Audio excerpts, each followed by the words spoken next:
میں اپنے کمرے میں پڑ رہا تھا کہ اچانک میری چچی میرے سامنے آئیں۔ ان کے کپڑے بہت زیادہ گیلے تھے۔ میں کالج کا طالب علم تھا اور پڑھائی کے لیے شہر آیا ہوا تھا۔ میرے چاچو نے مجھے اپنے گھر میں رہنے کی اجازت دے دی تھی کیونکہ ان کی کوئی اولاد نہیں تھی اور گھر کے کاموں میں مدد کے لیے انہیں کسی کی ضرورت تھی۔ میری چچی کا نام فریال تھا۔ وہ بہت خوبصورت تھی اور ان کی عمر تقریباً 25 سال تھی۔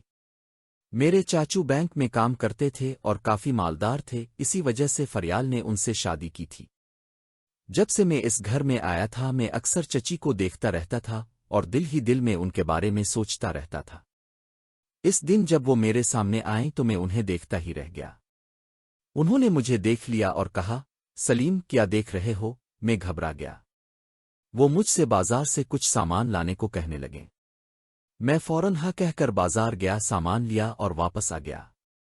اپنے کمرے میں آ کر میں بے چین ہو گیا۔ میں نے موبائل نکالا اور ان کی وہ تصاویر دیکھنے لگا جو میں نے چھپ کر بنائی تھیں۔ میں نے دروازہ تو بند کر دیا لیکن کھڑکی کھلی رہ گئی۔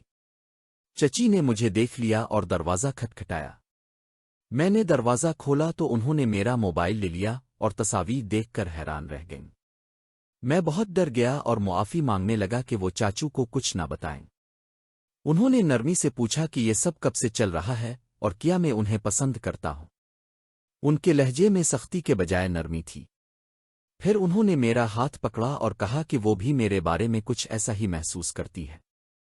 انہوں نے کہا کہ وہ اکثر اکیلی ہوتی ہیں اور چاہتی ہیں کہ ہمارے درمیان ایک خاص دوستی ہو جائے تاکہ ہم ایک دوسرے کے ساتھ وقت گزار سکیں۔ یہ سب سن کر میں حیران بھی تھا اور خوش بھی۔